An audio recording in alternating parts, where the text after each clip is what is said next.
Okay guys, welcome back to the channel. We are focusing on driving distance, driving accuracy, and ultimately strokes gained off the tee. Ian's been doing some experimenting, if you guys have been following him on Instagram, with longer drivers, some lower lofted drivers, pursuing that distance, which you've definitely achieved, no doubt about it. You're hitting it way further than last year.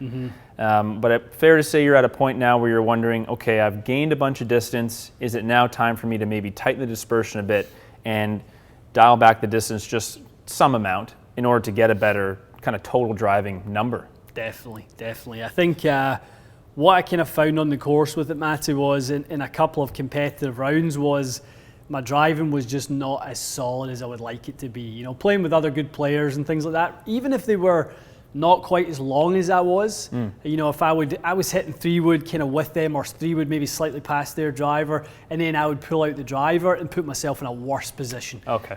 So I was kind of finding that on the course that, you know, I just didn't have the consistency with it that I would like, which is kind of where I thought to myself, okay, I could maybe need to rethink this.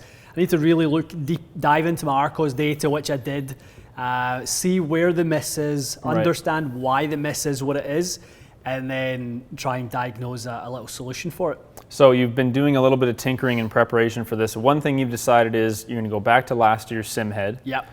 Let's say probably mostly that toe weight has been really helpful for you. You probably missed that a bit. Yeah, we always enjoyed that as a bit of a safety net. I think ultimately I'm trying to move the strike into a better spot. Okay. Ultimately, but you know, knowing that on the golf course that isn't always, you know, on the table. So yeah, I do think that weight being, you know, on the toe side like I've got it is a good little band-aid for me. Perfect. So we're going to test two setups. The first one is that driver set to 7.5. Yes. So you were playing it right down at 6 for most of the season. Yeah. So a little bit more loft. Obviously that should help you with just generally keeping it a little bit more under control. Yeah. A 45.25 inch shaft versus the 46 inch shaft. I think the 10C 1K was 40. It was 46, and the Ventus Black 5K was both 46. Heavier grips on them and things like that. So you know, like the series said early in the season, it was build a beast. It was something that was going to be, you know, long and kind of distance enhancing. Yeah, I kind of feel like I carry enough speed now that I can probably give a bit of that away and just you know, get it in the fairways a little bit more. I'm definitely not in the fairway as much as, again, the Arcos shows high 30s, which is really low. And you're, based on the stats, you want it to be about 50-55%, which would be in line with where your handicap is. Exactly. Yep. And it's not, I mean, and I think that's the interesting thing about strokes gained. Strokes gained doesn't always have to reflect being in the fairway. You know, you can, if you're far enough down there, like we've spoken about many times, you know, you at times are better to be in the short rough than you are in the fairway 40 yards back. As long as you're not playing US Open rough, first of all. It's fair rough, but you've got a clear shot to the green and you haven't really penalized yourself. You have an easy opportunity to wedge it on. That's the difference. It's just, I think what you're saying is you've kind of found it, you're getting yourself out of play and you don't have that clear shot in, and that's probably why the strokes gained isn't showing up that way. Definitely. Yeah. And when I looked at some video footage, because the rest of my game was reasonably good, I kind of saw that I was making a different swing with the driver. I saw that there was very distinctly more upward, more outward swing going on with the driver. Gotcha. And I wasn't really capitalising all the good work that I'd been doing with Scott, where I'm kind of getting myself to open up more and stabilise the face, and I'm trying to hit kind of cuts with everything. Even fairway wood, you know, peg a 3-wood down and kind of hit a nice squeeze cut out there. I feel great doing that. And I just then, you know, the driver, and I kind of found myself on the tee box a little bit lost. I didn't really have a clear-cut plan as to how I was going to get that ball in the fairway. I was, to be honest, standing up there and just having a lash at it. Just whip at it. It was, and it wasn't good. So, you know, cleared the kind of, you know, the clutter and trying to hit that little cut shot again. But build the driver to suit that. So let's start with that one. So that's the slightly shorter one. We've got a little bit more loft on it. Weight's going to stay in the toe. Let's see what that produces. We've got you on a hole that honestly would resemble a hole kind of at your course, having played there. Kind of a mid-length par 4. Are you going to play a little bit of a fade there? This is basically number 5 our place. Perfect. You could probably say 5 or 6. Sorry, 4 or 5 would look exactly like this. Well, let's see how this one does first, and then we will try the other version.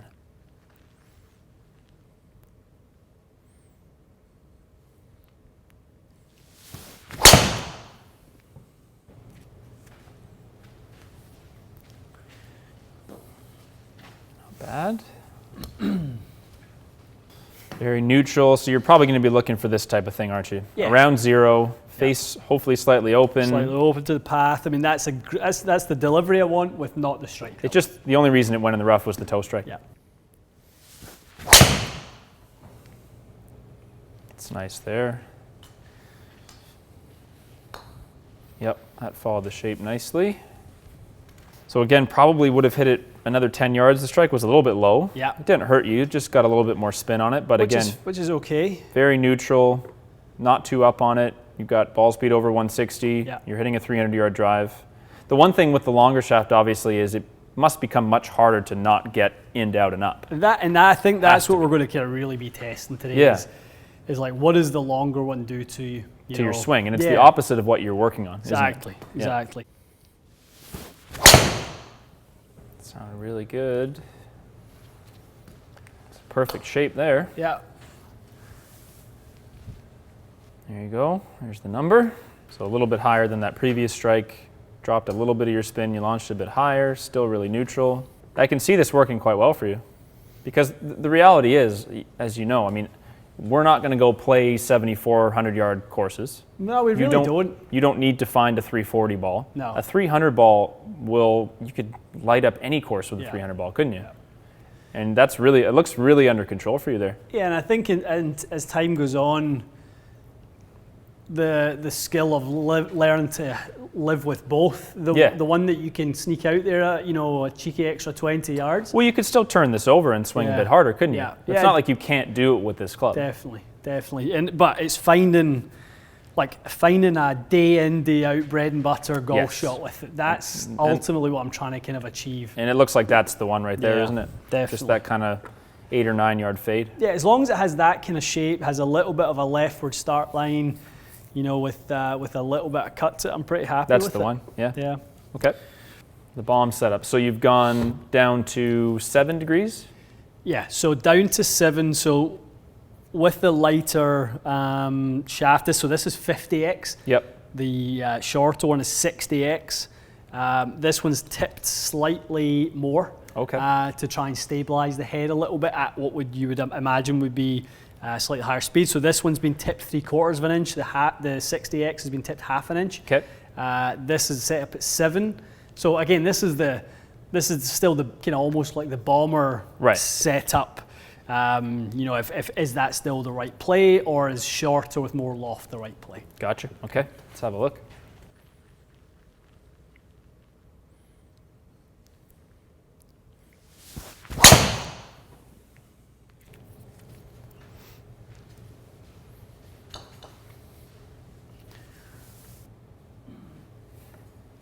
You put a pretty good. To be honest, honestly, that felt like a good one. No, I was going to say, this is all quite good. Yeah. It's just the question is it like on the ragged edge here with the spin or something? Yeah, exactly. Yeah, maybe.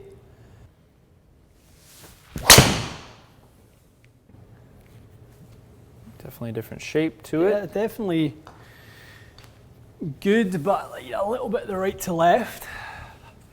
Yeah, so you've gotten, certainly not too far in out, but a little more in out. Yeah. You're getting a little more up on it. Not a ton more ball speed so far. I'm definitely noticing these two numbers. So your higher launch, quite a bit lower spin, especially for that strike, which was a little bit low. So we'll keep an eye on that. That was that's a great result. It's not like you can't hit good shots with this driver. It's just a question of how often it gives you the shot you want.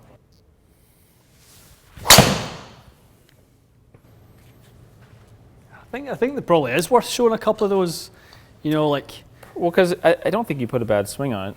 If you recall one of your first ones with the shorter driver with more loft, the strike was in a similar location.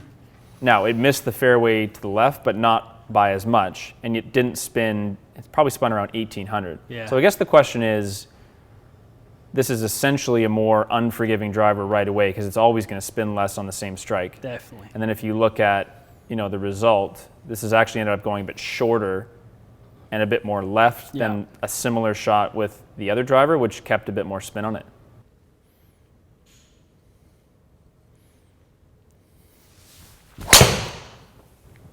That sounded nice.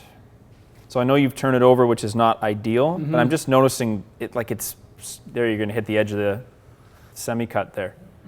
I think that's what we're seeing in the early going is that sort of towy strike. Your spin axis doesn't go crazy. It doesn't go 15, degrees left. Yeah. You keep a bit of spin. It doesn't go sub 1500. And you end up hitting, you've hit a shot that where are you there? You're 88 yards from the pin out of the semi-rough. Yeah. And you're in good shape. Yeah, and that delivery's back in a really nice spot there again. Pretty much right away, isn't it? Yeah, you get right away about 2 degrees less in to out, and you stay under 4 degrees up, which is nice. That's a beauty there. Lovely little fade. 285 in the air, over 300. It just seems to have plenty, given we were just saying just before you hit that, like you're in way better balance, I think, than I've seen you swing the driver in a while. You're really under control. And in terms of what you're getting for output, like your efficiency is as high as it ever is going to be. Yeah. You're hitting 305-yard drives that have plenty of spin and launch on them. They're under control. Mm-hmm. The spin axis is not really moving. Really nice straight ball flights. Yeah, it doesn't feel like I would have a problem on, playing anywhere with this one. Like there's one thing going to your home course, hitting it kind of long and kind of knowing where the misses are and stuff like that and go, okay, I'll not have a driver today, I'll pull it away. But you don't want to do that if you're traveling and trying to play a little bit. It's a stressful way to play. It becomes a little stressful, that's all right. Okay, let's get one more, then we'll switch back. Yeah, nice. That's the one there. You've hit, I think, 4 out of your best ones that look just like that. And it looks like maybe you got a little lower spin on that even. Yeah, maybe caught it a bit higher in the head. Yeah, exactly. But still reasonable. Like none of those 1500 spinners. That's honestly, that's the biggest thing I've seen in the little sample of testing I've done with this, is that's a low spinner. 1900 is a low spinner, not 1400. Which is great. You still hit it 310 there. You had nice high launch and low spin relatively. But this spin axis really stays under control, and I think that's why already you've got kind of a cluster forming on the right edge of the fairway there, or the right side of the fairway. Yeah.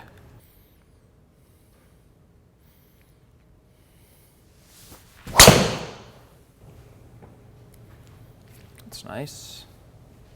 So it's definitely got, at its best, it's got a little bit more, but I look at that as being ideal. Yeah. It's 7 or 8 yards past your other one. Yeah. That's not all that significant.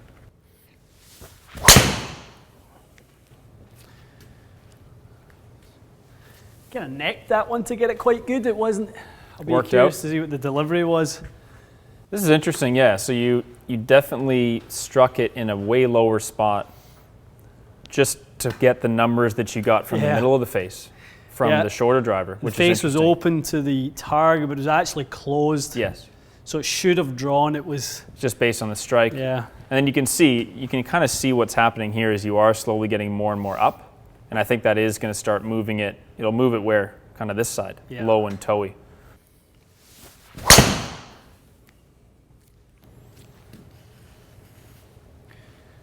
Yeah, kind of finding a little bit of an easier time moving this one left to right second time around. I think strike got a little bit better. Yeah, that's a better strike there.